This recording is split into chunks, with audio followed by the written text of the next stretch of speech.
penting apa yang memang harus butuh perhatian lebih gitu loh untuk diselesaikan. Menurut pendapat Kak Ragil bagaimana? Itu kalau menurut saya ada 3 sih. Gimana? Itu pernikahan dini, Iya, ini seks bebas, bebas. dan juga nafsa. Nafsa, oh Nafsa, iya ya nafsa. kan? Narkoba. Psikotropika dan psikoaktif lainnya.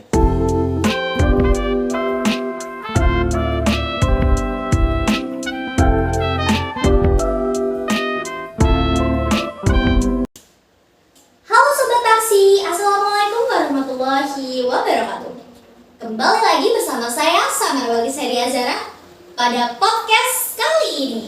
Pada podcast kali ini kita dapat special guest nih dari SMA Negeri Pakusari. Kira-kira kalian bisa nebak nggak siapa special guest? Benar sekali. Special guest-nya adalah salah satu siswa berprestasi yang ada di SMA Negeri Pakusari. Mari kita sambut special guest kali ini. Halo, perkenalkan nama saya Muhammad Ragil Zamzamul Lutfi. Saya adalah Duta Genre Kabupaten Jember tahun 2022. Nah, kebetulan di Duta Genre Kabupaten Jember tahun 2022 saya mendapatkan juara 1. Kebetulan saya membawa selempangnya di sini. Keren banget kan teman. Wih, salah satu kebanggaan banget ya. Kalau boleh tahu Duta Genre ini apa sih sebenarnya Kak? Duta Genre itu adalah role model dari insan genre. Nah, kalau genre sendiri itu adalah sebuah program dari BKKBN. Nah, tujuannya itu untuk memberikan remaja sebuah pengetahuan agar mereka bisa merencanakan sekolahnya dengan baik, masa remaja dengan baik, dan juga menikah dengan rencana yang baik. Gitu. Nah, jadi kehidupannya sampai masa depan itu sudah terencana. Oh, jadi kayak Duta Genre ini kayak sudah mematangkan planning untuk masa yang akan datang ya seperti itu. Nah, Kalau boleh tahu sendiri tugas Duta Genre nih setelah menjadi Duta Genre itu bagaimana? oh kalau tugas dari Duta Genre sendiri itu banyak ya. Apa Nah, sebutin nggak? Bisa sebutin? Kita biasanya di delegasi.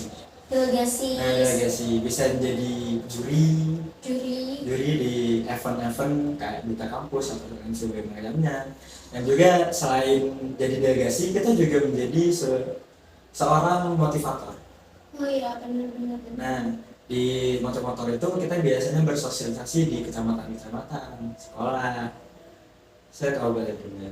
Ya, berarti peran Duta Genre ini sebenarnya penting banget untuk dikembangkan di antara sekolah-sekolah ya. Ya, benar. Soalnya saya sendiri agak kurang gitu pengetahuannya tentang Duta Genre sendiri ya pada awalnya. Terus setelah tahu barusan ternyata tugasnya benar-benar cukup wow banget dan dibutuhkan untuk remaja saat ini ya kan, yang butuh banget motivasinya. Kalau boleh tahu, kira-kira dari Kak Ragil sendiri apa yang mendorong Kak Ragil untuk memiliki prestasi menjadi Duta Genre? Apakah ada motivasi atau ajakan dari orang terdekat sehingga Kak Ragil menjadi Duta Genre?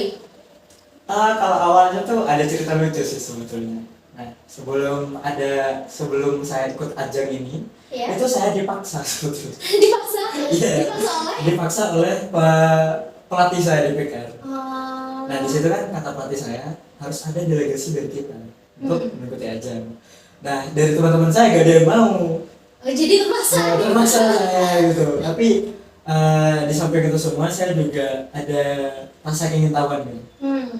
Duta Genre ini apa, terus manfaatnya ada apa aja, ngelakuin apa aja, dan seperti itu. Jadi awal mula Mas Kak Ragil ini ikut Duta Genre ini benar-benar nggak tahu sebenarnya Duta Genre itu seperti apa. Wah keren banget tapi bisa menggait juara 1 loh. Alhamdulillah bisa survive lah di situ. Oh iya benar ya. Yang penting itu survive. Iya. Nah dampak prestasi tersebut dari buat Kak Ragil sendiri itu gimana? Dampaknya cukup besar pasti kan untuk Ya, besar. Kak Ragil. Kalau buat saya pribadi sih dampaknya itu kayak saya awalnya tuh orang yang cuek, acuh gacuh dengan permasalahan remaja. Nah setelah saya masuk di Duta Genre itu saya tersadar berarti remaja-remaja itu butuh kayak gini ya gitu. Jadi permasalahan yang saya anggap sepele di awal itu ternyata berat banget. Berarti membawa ke dampak positif kan? Ya. Dampak positif dari sosial gitu kan? Untuk belajarnya sendiri atau kepribadiannya Kak Ragil setelah jadi Duta Genre ya, apakah ada peningkatan yang lebih baik lagi? Kalau belajar sih ada peningkatan tapi nggak signifikan. Kalau dari dampak belajarnya itu saya lebih suka membaca. Jadi saya lebih suka membaca hal-hal baru dan mencoba hal baru. Nah kalau dari apa tadi satunya? Dari pribadi, kepribadian dari- Kak Ragil sendiri. Oh, dari pribadi sih itu sih, saya menjadi orang yang lebih peduli dengan lingkungan sekitar saya. Oh, benar-benar Lebih- dari orang yang peduli. Ya, lebih peduli dan lebih ngeh lah apa aja sih permasalahan di lingkungan aku gitu. Benar-benar berdampak positif banget sih Ya. dari kelihatannya juga. Ya sebelumnya saya tahu Kak Ragil ini orangnya di sekolah itu benar-benar ya friendly lah. Cuma setelah jadi duta genre agaknya lebih mampu untuk public speakingnya juga lebih meningkat dari duta genre. Berarti banyak manfaat yang bisa diambil. Kalau dari lingkungan Kak Ragil sendiri setelah dan sebelum menjadi duta genre, apakah Kak Ragil bisa membedakan lebih baik gimana waktu saat Kak Ragil sebelum jadi duta genre dan setelah jadi duta genre? Kalau dari lingkungan sih, lingkungan apa dulu? Lingkungan sekolah dulu deh, dari yang dikerit aja dulu.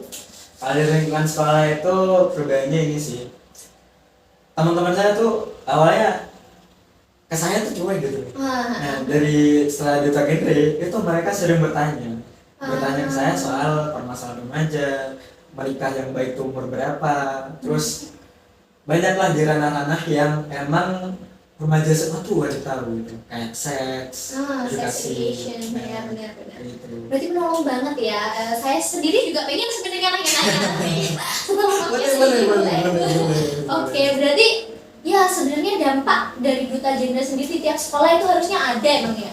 Karena mungkin siswa-siswa teman-teman sebaya kita malu untuk bertanya kepada guru konseling guru konseling kita atau guru-guru yang lain. Jadi emang butuh kayaknya penyelamat nih dari teman sebaya gitu kan, yang bisa mengarahkan mereka. Oh bagus, kayaknya seru jadi duta genre. Tapi ini sih kalau di sekolah-sekolah tuh nggak semua ada genre, tapi di sekolah-sekolah itu kebanyakan ada PIKR. Oh iya benar-benar PIKR. Organisasi PIKR ya? Ya organisasi PIKR. PIKR itu Pusat Informasi Konseling Remaja. Itu ada di bawah naungan Insan Gentry Kabupaten Bogor. Jadi apakah diharuskan untuk kita ikut PIKR dulu baru kita bisa ikut duta genre? Enggak. Di ajang duta genre sendiri itu ada dua jalur. Ada dua jalur masuk, yaitu satu PIKR, yang satu itu jalur umum. Jalur umum. Jadi jalur umum ini bagaimana? Kalau dari jalur umum itu nggak perlu harus ikut PIKR, tapi harus ini dapat surat rekomendasi dari kecamatan. Kayak semacam kayak dipromosikan nggak sih, kayak Ya. bukan diajukan? Ya diajukan oleh pihak kecamatan. Oke. Kalau dalam PIKR sendiri bagaimana cara seleksinya? Kan kalau tadi katanya Kak Ragil terpaksa nih dari teman-temannya. Mungkin kalau Kak Ragil bisa memberikan tips kepada anak-anak yang ikut PIKR, seleksinya untuk menjadi perwakilan duta genre itu bagaimana dalam PIKR? Kalau dalam PIKR sendiri kebijakan berbeda-beda pastinya. Di setiap PIKR itu berbeda-beda dalam kebijakan untuk mendelegasikan ke ajang duta genre. Tapi kebanyakan itu dari PIKR sendiri maunya yang public speaking-nya udah baik, terus penguasaan materinya udah bagus, dan ini sih time management juga. Iya benar, time management itu wajib banget Kalau sebagai duta genre nih, pendapat Kak Ragil, permasalahan apa yang saat ini tuh butuh banget diperhatikan, dan memang apalagi di kawasan kita, sekolah kita, dan kita juga sebagai remaja, permasalahan yang penting apa yang memang harus butuh perhatian lebih gitu loh untuk diselesaikan? Menurut pendapat Kak Ragil bagaimana? Itu kalau menurut saya ada 3 sih. Gimana? Itu pernikahan dini, ini seks bebas, bebas, dan juga nafsa. nafsa, Nafsa. narkoba, psikotropika dan sedikit lainnya. Oh iya benar-benar. Kenapa butuh perhatian khusus nih Kak untuk di lingkungan sekolah kita maupun di lingkungan peremajaan saat ini? Menurut Kak Ragil kenapa kita harus memperhatikan banget? Apakah sebagai remaja kita ini emang harusnya peduli, atau ya kita acuh aja gitu sama masalah itu? Harusnya peduli sih. Kenapa? Soalnya ada di 3 permasalahan ini. Yang pertama itu kan pernikahan dini. Pernikahan dini itu bisa berdampak jauh ke depan, baik itu dari psikologis, sosial maupun dari kesehatan. Kalau dari psikologis, pernikahan dini itu seringkali menjadi momok lah bagi keluarga. Jadi dari tetangga-tetangga itu ada yang bilang, itu ambil dulu, itu tuh kayaknya ini tuh nakal gitu kan. Jadi dari dampak sosial juga buruk kan. Image-nya jadi buruk. Dari dampak psikologis juga, remaja yang melakukan pernikahan ini itu seringkali tidak mampu menerima pasangannya. Kayak contohnya ada suami istri nih, cowok cewek remaja. Nah, si cewek ini tidak bisa menerima cowoknya yang tidak bisa bekerja. Iya benar. Karena umurnya masih muda, pengalamannya masih kurang. Iya. Jadi di rumah tangga tuh sering banget bertengkar, tiap hari bertengkar. Nah, terus kalau dari faktor kesehatan sendiri itu ketika remaja menikah itu rahimnya belum Iya, yang perempuan ya. ya. Terus untuk perempuan itu rahimnya belum kuat untuk mengandung. Nah, punya resiko yang besar untuk terjangkit kanker rahim. Iya, kanker rahim. Terus bisa jadi kayaknya kalau nggak salah keguguran nggak sih? Nah, keguguran juga berdampak buruk bagi bayi dan ibunya, bisa jadi pendarahan gitu. Ya, terus ini juga kematian ibu itu lebih besar. Iya. Terus kematian anak. Terus anak juga bisa itu stunting. Benar. Karena gizinya belum cukup ya. Terus dari pernikahan dini, seks bebas. Kalau seks bebas itu kita tahu lah ya, kalau seks bebas itu pastinya kurang baik. Bukan kurang baik, tapi udah baik banget ya. Jadi kita sebagai remaja sebenarnya harus aware karena sekarang ini yang kita tahu di Indonesia sendiri itu pergaulan bebas kayak seks bebas itu sudah menjadi apa ya? Hal normal ya, padahal kita sendiri tahu kalau itu tuh sebenarnya nggak diperbolehkan dalam agama pun seperti itu kan. Sebetulnya kalau seks bebas itu ya dalam agama memang tidak diperbolehkan, tapi dalam hukum negara itu tidak ada hukum yang menjerat hal itu. Tidak ada. Nah, selama dua orang ini mau sama mau, itu tidak bisa dikenakan hukum. Kecuali satu tidak mau. Nah, itu bisa dianggap pemerkosaan. Iya benar juga. Jadi kita sebagai remaja harus punya kepedulian dari diri sendiri nggak sih? Kayak harus sadar belum waktunya dan belum cukup umur kita sebagai remaja gitu. Terus kita juga mau jadi apa ke depannya? Planning hidup kita gimana nanti kalau udah kita melakukan hal-hal itu? Banyak ruginya pastinya. Seneng-senengnya paling cuma 15 menit. Seneng di awal kan susah aja. Oke. Sekarang di nafza. Nah, kalau nafza sendiri itu yang paling berbahaya itu aksesnya yang mudah. Akses untuk mendapatkan memperjualbelikan. Nah, itu pasti mudah sekali. Bahkan di SMA di sekolah-sekolah sudah banyak kayak gitu sebetulnya. Hanya memang tidak terpublik. Hanya tidak. Berarti oknum-oknumnya pun dari remaja ya? Ya, banyak banget yang dari remaja karena oknum yang lebih besar itu memang menargetkan remaja sebagai korbannya. Karena mereka tuh masih labil. Rasa ingin tahunya tuh tinggi banget. Iya benar. Terus juga kayaknya kalau menurut aku sendiri sih, kalau sekarang itu semacam hal kayak gitu tuh biar kelihatan keren. Benar. Biar kelihatan keren gitu ya. Salah satunya untuk rokok user adiktif gitu. Biar kelihatan keren padahal mah uang masih masih dapat masih minta orang tua mau keren-keren lah. Iya. Ya jadi dari obrolan yang kita permasalahkan kayak permasalahan yang patut kita perhatikan lebih lanjut. Peran duta genre dalam permasalahan tersebut itu cukup besar sebenarnya. Untuk untuk menjadi jembatan antar guru untuk ke siswa, untuk ke teman-teman kita sebenarnya cukup besar karena mungkin kebanyakan anak-anak sekarang tuh kalau dibilangin sama guru atau orang tua mereka cenderung kayak abai gitu kayak apa sih gitu kayak gitulah egois lah ya remaja zaman sekarang. Tapi kalau mungkin dari temen dari yang setiap hari ketemu bareng bisa menjadi salah satu alat untuk mengajak mereka ayolah jangan kesana, ayolah jangan kayak menghambat gitu ya. Nah, kalau kayak gitu sendiri sih ini duta genre sendiri itu punya tugas sebagai agent of change. Agen dari untuk perubahan. Perubahan. Nah, perubahannya sendiri itu Kalau saya pribadi, ini sih kalau saya pribadi itu saya masuk ke golongan teman-teman saya memang di lingkungannya itu rusak. Bisa dibilang kayak rokok tuh udah normal, terus bagian dalam pil-pil itu udah normal gitu kan. Nah, saya masuk di situ bukan sebagai orang yang mau mencoba-coba, tapi sebagai orang yang membawa perubahan di situ. Nah, di saat teman-teman saya lagi nongkrong gitu, nah terus ada pembahasan, nah saya membahas tentang remaja, permasalahannya, terus mengajak mereka untuk kembali lah, jangan kayak gini gitu. Oh, nyenggol ya, nyenggol Ya, banyak, nyenggol, nyenggol ya. dikit. Ya, nyenggol banyak aja. Oh, Gitu. jadi tugasnya kan sangat mulia sekali sebenarnya tugas Duta Genre ini. Kalau dalam lingkungan Kak Ragil sendiri, Kak Ragil sudah berhasil mengajak teman-teman? Kalau bisa dibilang berhasil belum, tapi kalau untuk sudah mengajak 1-2 orang, 5 orang kan sudah.